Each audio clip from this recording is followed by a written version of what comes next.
Ladies and gentlemen, I think there is actually very little for me to add to the conversation today.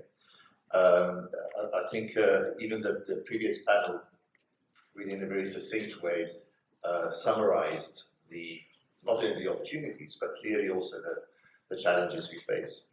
So I think I'll use my 5 minutes to do a quick summary, but then again, just in particular speak to our investors in the room. So, like we know, the key, it would seem, around developing this particular industry for us is to develop the supporting industries as well. So, as we know, yes, MSMEs is a very important part of what we would like to see in our value chain.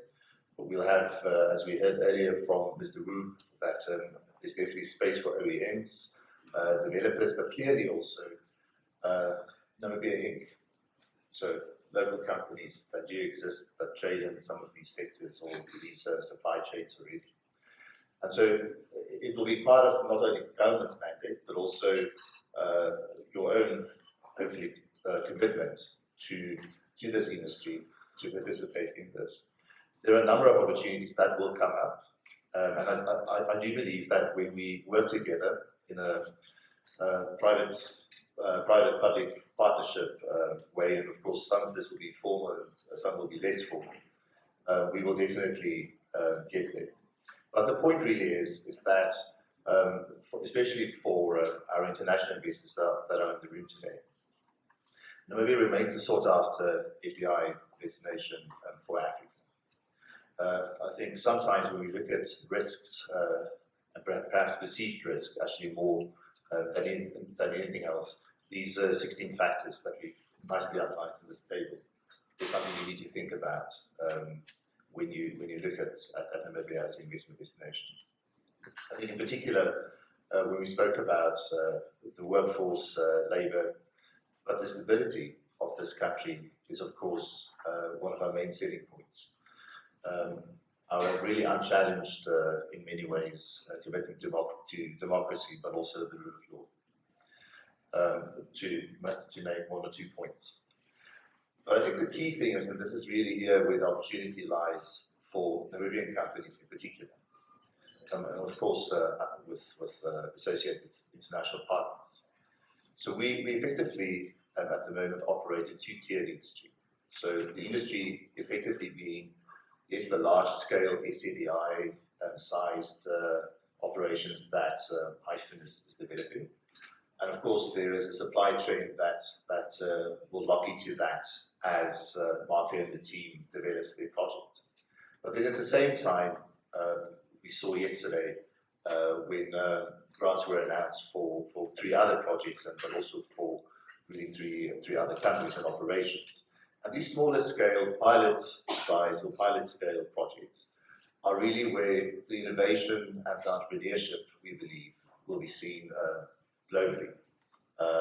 In fact, the NIPDB and as well as other government partners are speaking on a weekly and daily basis to innovators in the space of synthetic fuels in particular, but also other related components or other related sectors and industries to hydrogen and other green industries. So this is here where entrepreneurial corporates in particular, we believe, will play a significant role and create opportunities for Namibian companies to participate in. And of course, not only for Namibian companies to participate in, but as we saw, ONL, one of our large local corporates, together with CMB Tech, who presented earlier, in partnership together. I think corporate partnerships in particular plays a large role here. And one of the key things that we at NIPDB have been doing is actually connecting local companies with international partners. And so ONL and CMB is exactly an example of that. So when we think of opportunities, like Margaret, which very eloquently explained earlier, it really is about to be thinking about the ecosystem. So, of course, my list of industries really isn't exhaustive at all. It's just a few that I think immediately comes to mind for most of us. But it is about green mining and commodities. We're talking about ourselves, other than necessarily supplying and producing for the green hydrogen sector itself. And I think the point really is we see various parallels taking place, but parallels processes taking place at the moment. So as we are building this particular sector, we also see an emergence of the oil and gas industry in Namibia. And we look at the larger and the wider opportunity for providing not only green electricity to Namibia, but also to the region.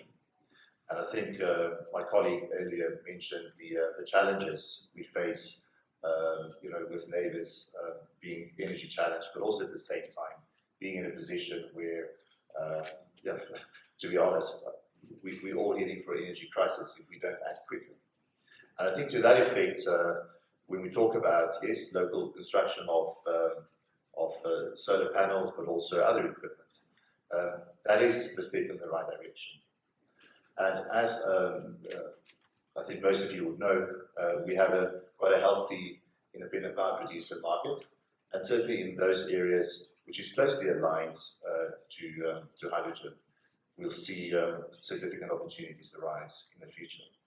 And then to conclude, Mr. Timekeeper, I think the point for us is, and this is maybe the key takeaway, or should be the key takeaway for you today, is there is all of government support for not only the SCDI and subsequent RFPs and projects that might follow, but also cross-sector in the development of the green hydrogen sector. Small projects, larger projects, but also pilot projects. And so there's a drive within government now to be intentional about policy creation and policy reform, but also in particular facilitating the development of key enabling infrastructure and systems. And I think that in itself hopefully will give you the comfort, especially as an investor, to understand that we've come this far, and certainly we're not looking to turn back. Thank you very much for your afternoon and for your time, and yes, thank you, Mr. Timekeeper.